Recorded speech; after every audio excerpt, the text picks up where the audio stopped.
Estamos transmitiendo en directo desde Cuernavaca, Morelos, en un miércoles 7 de febrero del 2018. En cápsulas o en gotas, mi chief, en la sección Los presidentes de México, desde Álvaro Obregón hasta Enrique Peña Nieto. Nos toca el Maximato. El Maximato fue un periodo histórico y político de México que abarcó desde 1928 con el gobierno de Emilio Portes Gil como presidente interino del país hasta 1934 con el inicio del gobierno de Lázaro Cárdenas. Este periodo se caracterizó por la influencia de Plutarco Elías Calles en la política mexicana, de cuyo apodo de jefe máximo de la revolución deriva el nombre de este periodo. Durante el Maximato, 3 personas fueron presidentes de México: Emilio Portes Gil, que gobernó como presidente interino tras el asesinato de Álvaro Obregón; Pascual Ortiz Rubio, que fue presidente tras las elecciones convocadas por Portes Gil, y por cierto, el primer partido que dio luz o que vio la luz, el Partido Nacional Revolucionario, hoy PRI; y Abelardo L. Rodríguez, quien fue presidente interino tras la renuncia de Ortiz Rubio. Saludo a mi querida Amer. Buenos días, Caro Sánchez Pina. ¿Cómo estás, mija? Qué gusto saludarte. Mari Carmen Cabral Díaz, gracias. Les voy a dar una repetición de lo que vimos el programa pasado como antecedente del Maximato. Plutarco Elías Calles fue presidente de México de 1924 a 1928. Su gobierno se caracterizó por los conflictos entre la religión y el Estado, debido a las restricciones al culto católico impuestas por la ley Calles y posteriormente el inicio de la Guerra Cristera en 1927, que buscaba revertir las acciones represoras de Calles hacia la Iglesia. El gobierno de Calles también se caracterizó por la influencia de Álvaro Obregón, quien había sido presidente de 1920 a 24 sobre la política mexicana. Inicialmente Obregón planeaba retirarse de la vida pública al finalizar su mandato y trasladarse a Sonora. El interinato de Emilio Portes Gil fue presidente interino de México. Este hombre que, pues desgraciadamente y a la sombra de su jefe máximo, pues pareció gris su mandato. Fue tras el asesinato de Álvaro Obregón, ya dije, su periodo presidencial duró del 1 de diciembre de 1928, fecha en que debía iniciar el gobierno de Obregón, hasta el 5 de febrero de 1930, fecha en que dio inicio el mandato del presidente constitucional Pascual Ortiz Rubio, elegido por el Partido Nacional Revolucionario. Su presidencia se vio influida fuertemente por Plutarco Elías Calles, era su jefe máximo, y se llegó al punto en que él escogió a los miembros del gabinete presidencial, a pesar de lo cual Portes Gil pudo llevar a cabo sus propios proyectos políticos en el país, como veremos en la siguiente sesión. El 3 de marzo del 29 inició la rebelión escobarista con la publicación del Plan de Hermosillo, que acusaba a Calles de la muerte de Obregón. Se declaraba en contra del gobierno de Portes Gil y proclamaba como presidente al general José Gonzalo Escobar. Esta insurrección permitió que Calles fuese convertido en secretario de Guerra y Marinas, cargo que aprovechó junto con la rebelión escobarista para librarse de los generales de cuya lealtad hacia él tenía duda. Entre las principales acciones, o estas acciones que vamos a ver más adelante, ya cuando toquemos el tema de la presidencia de Portes Gil, pueden contarse la creación del Partido Nacional Revolucionario el 4 de marzo de 1929 y la organización de las elecciones presidenciales del 29, en las que los principales contendientes fueron José Vasconcelos y Pascual Ortiz Rubio. Pascual Ortiz Rubio fue presidente constitucional de México de 1930 a 1932. Obtuvo el cargo en las elecciones presidenciales extraordinarias del 29 y lo ocupó desde 1930 hasta 32. Durante su gobierno hizo frente a las repercusiones de la crisis económica mundial. Iniciada en 29, se redactó la doctrina Estrada, la cual dice que México no debe juzgar ni para bien ni para mal los gobiernos ni los cambios en el gobierno de otras naciones. Es no intervencionista esta ley.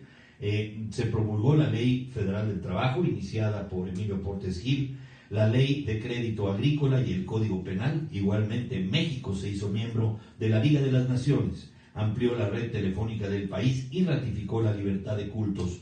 Su elección estuvo plagada de irregularidades. Imagínense qué tan irregularidades, que el primer día hubo un atentado en la toma de posesión de Pascual Ortiz Rubio, le dispararon a la cara y pues no pasó a más, pero este atentado nunca se supo quién lo perpetró.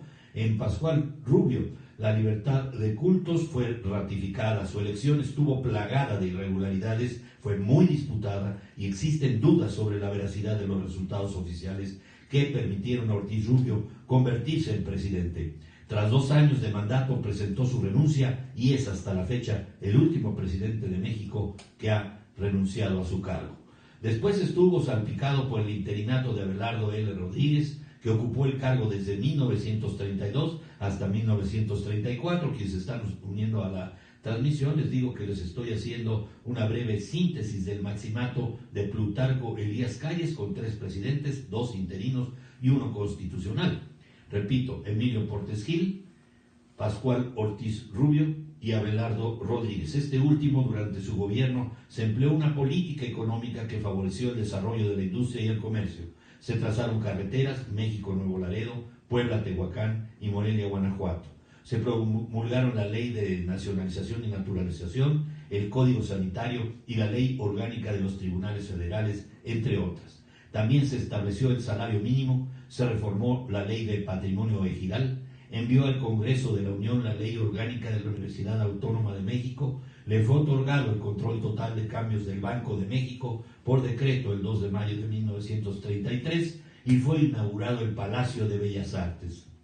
La historia señala que Abelardo siempre estuvo influenciado por Plutarco Elías Calles, quien le exigió que sujetara al clero, haciendo cumplir la ley de cultos. Se dice que la política de Abelardo fue contradictoria debido a que reformó el artículo 3 de la Constitución mexicana el 10 de octubre de 1934 e implantó una educación socialista, pero también condenó el movimiento obrero de inspiración comunista, acusándolo de adoptar ideas exóticas. Cambió el nombre de la Secretaría de Industria, Comercio y Trabajo por el de Secretaría de la Economía Nacional, pasando a depender de dicha Secretaría el Departamento de Estadística Nacional de aquella época. El fin del maximato se da en 1934. Para concluir nuestro trabajo, saludo a René Hernández César, Raúl Huerta Delgado, Abdías, ¿cómo estás? Raúl Huerta, Tony, David Alejandro González, Carlito Capone, Juan Antonio Marín. Estamos con nuestra cápsula y nuestra dosis en gotas, esta dosis de cultura que nos hace falta a todos. Y termino y concluyo con el maximato. En 1934 se da el fin de por Lázaro Cárdenas del Río. Fue electo presidente constitucional de México. La influencia de Calles sobre la vida política del país dio origen a que las personas que ocuparon la presidencia de la República durante esos años fueran consideradas menos títeres, cuyas decisiones no eran propias. ¿Cómo considero estos hombres tan valiosos para México, tan grises y tan oscuros, opacados por un jefe? ¿Ustedes cuánto tiempo aguantarían un jefe así? Yo no sé. Pero que las personas que ocuparon la presidencia de la República durante esos años fueron consideradas meros títeres, fíjense nada más, cuyas decisiones no eran propias, sino que respondían al modo en que Calles manejaba los hilos de la política. ¿Se parecerá alguno?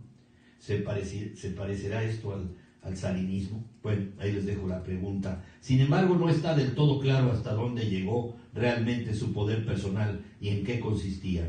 Las fuentes escritas de aquella época muestran, debido a los intereses partidistas o de grupo, opiniones divergentes. Por un lado, la leyenda negra, promovida por el sector católico principalmente, de que Calles poseía una influencia siniestra que infundía temor entre el pueblo. Por el otro, la versión que muestra al jefe máximo como el patriarca intachable y bondadoso que sus seguidores quisieron ver siempre en él. Pues sí, pero Lázaro Cárdenas llega a ser el corte de caja, el quiebre, el cambio de rumbo, el golpe de timón que dio fin a este maximato, sacando del país a Plutarco Elías Calles, y en 1936 lo sacó hasta en pijama y lo mandó pues lejos para que ya no le hiciera sombra a ningún otro presidente. Ahí lo tienen, mis queridos amigos, este periodo del maximato del 28 al 34. Hablamos de 3 presidentes, 2 interinos y 1 constitucional, que empezaremos a ver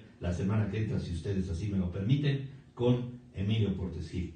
Continuaremos después Pascual Ortiz Rubio y Abelardo Rodríguez. Les daremos tiempo a cada uno de ellos. Por hoy quedo de ustedes, como siempre, a sus apreciables órdenes. Me despido. Nos vamos a hacer algunas diligencias de trabajo. Me permitiré verlos mañana en Personas y Bienes y Personas. Su amigo Armando Valencia Chip les dice gracias por su compañía, gracias por su confianza. Hasta mañana. Vámonos, Davidcito, a chambear.